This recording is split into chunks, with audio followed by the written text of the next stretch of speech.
Hello friends, कैसे हो। GK 2020 YouTube channel में आप सभी दोस्तों का हार्दिक स्वागत है। पिछले दो वीडियो में हमने गेहूं और चावल की बात की और दोस्तों हमने कक्षा 8 की एनसीईआरटी की ज्योग्राफी की टेक्स्ट बुक में झांका तो नजर आया कि भारत देश की प्रमुख फसलों के बारे में एक चैप्टर भी है। कौन सी टेक्स्ट बुक में? कक्षा 8 की ज्योग्राफी की टेक्स्ट बुक में चौथा चैप्टर है कृषि। और कृषि से संबंधित हमारा यह पहला वीडियो है और आज के इस वीडियो में हम भारत देश की प्रमुख फसलों की बात करने वाले हैं। पहले दो वीडियो में मैंने आपको चावल और गेहूं के बारे में तो बता दिया है, वो वीडियो अभी तक आपने नहीं देखा है तो कल और परसों ही पब्लिश किए हैं, वो भी देख लीजिएगा। चलिए बिना वक्त गवाए स्टार्ट करें। तो आज का हमारा टॉपिक है भारत की मुख्य फसल है। और दोस्तों हमारे भारत देश के किस राज्य में कौन सी फसल सबसे ज्यादा अधिक उत्पादित होती है उनके बारे में भी बात करेंगे। और पूरे विश्व में जैसा कि कॉफी का सबसे अधिक उत्पादन कौन से देश में होता है, हमारे भारत देश के किस राज्य में कॉफी का सर्वाधिक उत्पादन होता है, ऐसे बहुत सारे फैक्टर आपको इस वीडियो में मिलेंगे। तो वीडियो में लास्ट तक बने रहिए। लास्ट में कमेंट सेक्शन में जरूर बताना कि यह वीडियो आपको कैसा लगा और यह वीडियो किसके लिए हेल्पफुल है। तो जो स्टूडेंट्स कोई भी एग्जामिनेशन की प्रिपरेशन कर रहे हैं उनके सिलेबस में यदि इंडियन ज्योग्राफी है तो यह वीडियो तो देखना ही चाहिए। ओके, चलिए स्टार्ट करते हैं। तो बढ़ती हुई जनसंख्या की आवश्यकताओं को पूरा करने के लिए विविध प्रकार की फसलें उगाई जाती है। फसलें कृषि आधारित उद्योगों के लिए कच्चे माल की आपूर्ति करती है। दोस्तों हमारे भारत देश में बढ़ती हुई जनसंख्या की आवश्यकताओं को पूरा करने के लिए विविध प्रकार की फसलें उगाई जाती है। फसलें कृषि आधारित उद्योगों के लिए कच्चे माल की आपूर्ति करती है।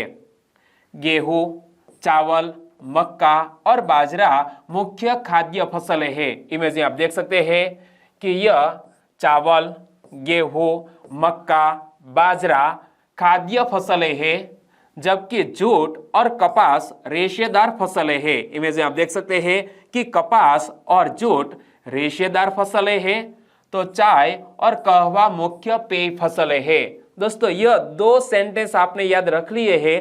तो चलिए अब दो क्वेश्चन में आपसे पूछने वाला हो ताकि मुझे भी तो पता चले कि आपका ध्यान स्क्रीन पर है या नहीं। ओके, निम्न में से एक खाद्य फसल नहीं है। खाद्य फसल नहीं है, कौन सी? चाय। ओके, सही आंसर है। निम्न में से एक युग्म गलत है। कौन सा युग्म गलत है बताइए? निम्न में से एक युग्म गलत है।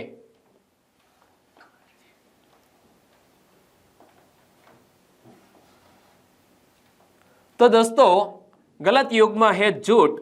पेयजल फसल नहीं है। जूट और कपास क्या है? यह रेशेदार फसलें है और यहां पर ऑप्शन में दिया गया है जूट पेयजल फसल है। गलत, क्योंकि जूट एक रेशेदार फसल है, कहवा पेय फसल है, कपास रेशेदार फसल और गेहूं खाद्य फसल। ओके, तो यहां गलत युग्म हमने ढूंढ निकाला।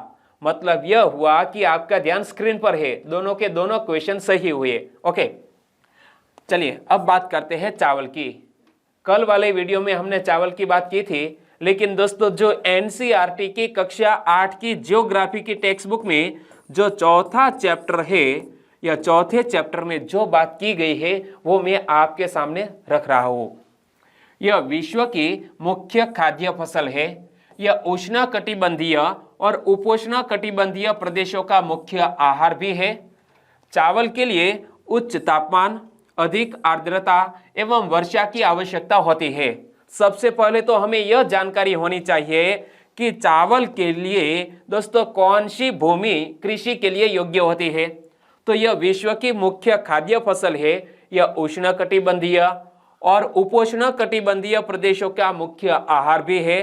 चावल के लिए उच्च तापमान, अधिक आर्द्रता एवं वर्षा की आवश्यकता होती है।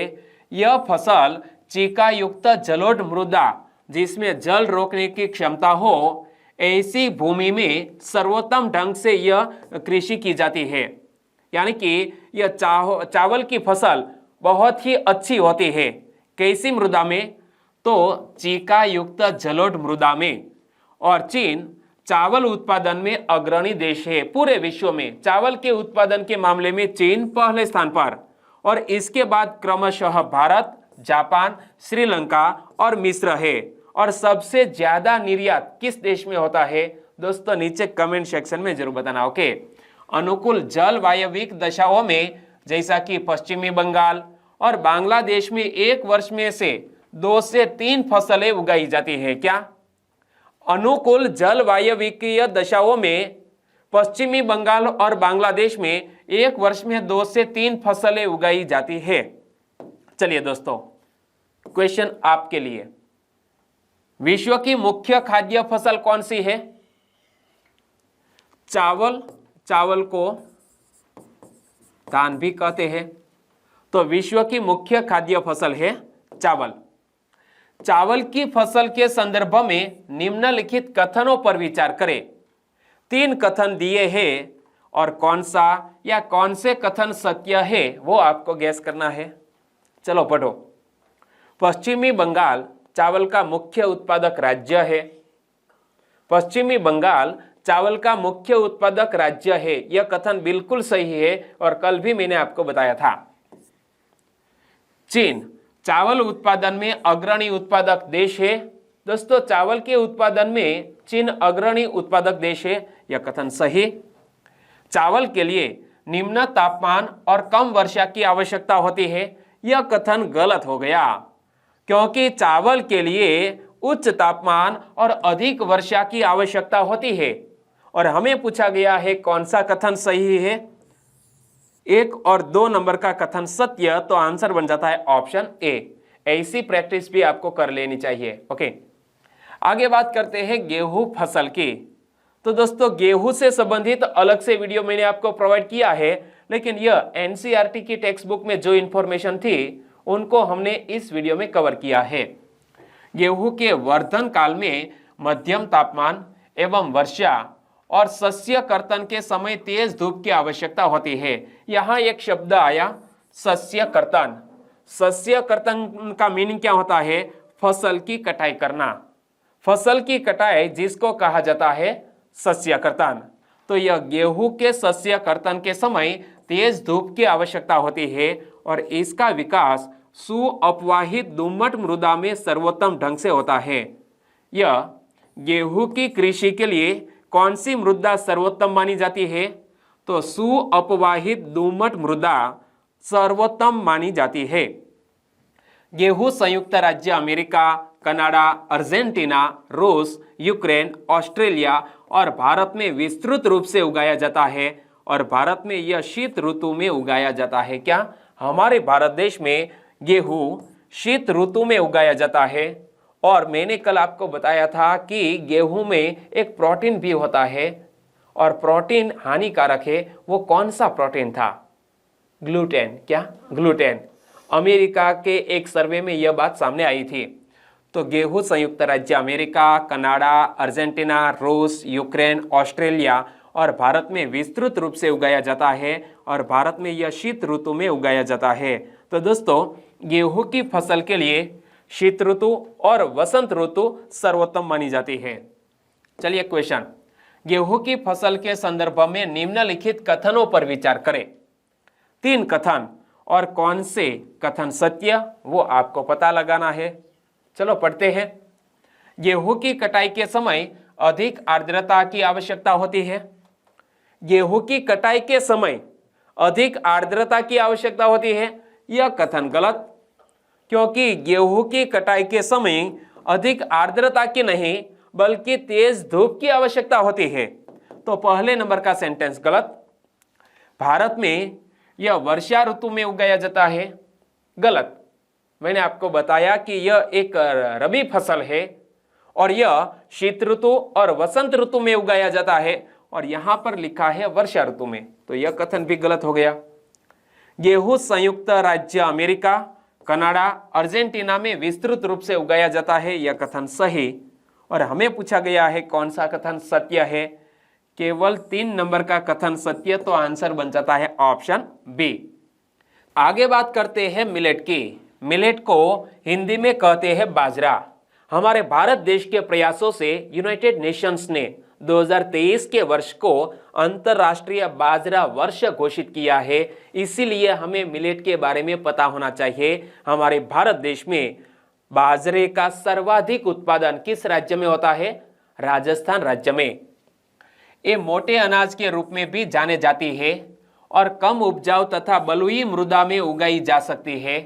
ये ऐसी फसल है जिसे कम वर्षा और उच्च से मध्यम तापमान तथा पर्याप्त सूर्य प्रकाश की आवश्यकता होती है। ज्वार, बाजरा और रागी भारत में उगाए जाते हैं। नाइजीरिया, चीन और नाइजर इसके अन्य उत्पादक देश हैं। याद रखना कि ज्वार, बाजरा और रागी भारत में उगाए जाते हैं। इसके अलावा नाइजीरिया, चीन और नाइजर इसके अन्य उत्पादक देश हैं। चलिए एक क्वेश्चन, निम्न में से कौन सी फसल को कम वर्षा और उच्च से मध्यम तापमान तथा पर्याप्त सूर्य प्रकाश की आवश्यकता होती है? दोस्तों, कौन सी फसल को कम वर्षा और उच्च से मध्यम तापमान तथा पर्याप्त सूर्य प्रकाश की आवश्यकता होती है? तो मिलेट को। सही आंसर ऑप्शन बी। मिलेट का सर्वाधिक उत्पादन किस राज्य में होता है? मिलेट का सर्वाधिक उत्पादन होता है राजस्थान राज्य में। सही आंसर ऑप्शन सी। आगे बात करते हैं मक्का की। इसके लिए मध्यम तापमान, वर्षा और अधिक धूप की आवश्यकता होती है। इसे सुअपवाहित उपजाऊ मृदा की आवश्यकता होती है। मक्का उत्तर अमेरिका, ब्राजील, चीन, रूस, कनाडा, भारत और मेक्सिको में उगाई जाती है। एक बार फिर से पढ़ लो कि यह मक्का के लिए मध्यम तापमान, वर्षा और अधिक धूप की आवश्यकता होती है। इसे सुअपवाहित उपजाऊ मृदा की आवश्यकता होती है। तो मक्का उत्तर अमेरिका, ब्राजील, चीन, रूस, कनाडा, भारत और मेक्सिको में उगाई जाती है। दोस्तों, यहाँ यह टेक्स्ट बुक में क्या आप जानते हैं, यह शीर्षक से एक बहुत अच्छी इंफॉर्मेशन भी दी गई है कि मक्का को कॉर्न के नाम से भी जाना जाता है। विश्व में इसकी विभिन्न रंग बिरंगी प्रजातियां पाई जाती है।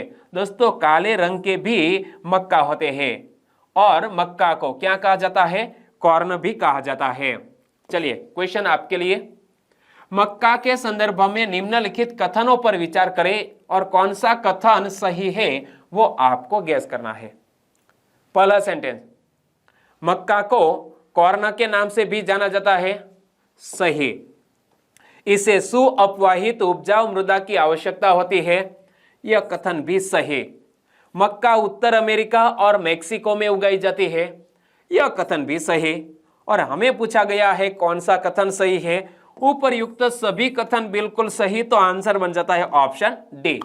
आगे बात करते हैं कपास की।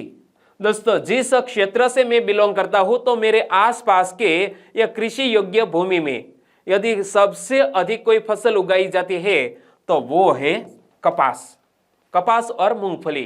ओके, तो इसकी वृद्धि के लिए उच्च तापमान, हल्की वर्षा, 200 से 210 पाला रहित दिन और तेज चमकीली धूप की आवश्यकता होती है। यह काली और जलोढ़ मृदा में सर्वोत्तम उगती है।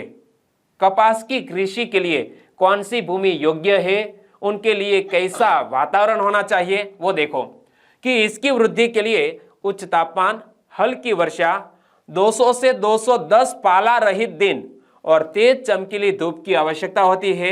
यह काली और जलोढ़ मृदा में सर्वोत्तम उगती है। चीन, संयुक्त राज्य अमेरिका, भारत, पाकिस्तान, ब्राजील और मिस्र कपास के अग्रणी उत्पादक देश है। यहाँ हमें यह भी याद रख लेना चाहिए कि पूरे विश्व के कपास के उत्पादक देश कौन कौन से? तो सबसे अग्रणी कपास उत्पादक देशों में चीन, संयुक्त राज्य अमेरिका, भारत, पाकिस्तान, ब्राजील और मिस्र। यह सूती वस्त्र उद्योग के लिए एक महत्वपूर्ण कच्चा माल है। क्या यह कपास क्या है? तो सूती वस्त्र उद्योग के लिए एक महत्वपूर्ण कच्चा माल है। और हमारे गुजरात में भी दोस्तों कपास का बहुत ज्यादा उत्पादन होता है। और हमारा गुजरात का कौन सा क्षेत्र अच्छे कपास के उत्पादन के लिए जाना जाता है, मेरे गुजरात के वासियों, आप नीचे कमेंट सेक्शन में जरूर बताना। ओके, चलिए क्वेश्चन, कपास की कृषि के लिए कौन सी मृदा सर्वोत्तम होती है? कपास की कृषि के लिए कौन सी मृदा सर्वोत्तम होती है? बाजरा, चावल। काली और जलोढ़ मृदा कपास की कृषि के लिए सर्वोत्तम होती है। सही आंसर बनता है ऑप्शन बी। आगे बात करते हैं पटसन की। पटसन को जूट भी कहा जाता है, इमेज में आप देख सकते हैं। इसको सुनहरा रेशा के रूप में भी जाना जाता है। यह जलोढ़ मृदा में अच्छे ढंग से विकसित होती है और इसे उच्च तापमान, भारी वर्षा और आर्द्र जलवायु की आवश्यकता होती है। यह फसल उष्णकटिबंधीय क्षेत्रों में उगाई जाती है। भारत और बांग्लादेश पटसन के अग्रणी उत्पादक देश है। एक बार फिर से कि पटसन को सुनहरा रेशा के रूप में भी जाना जाता है।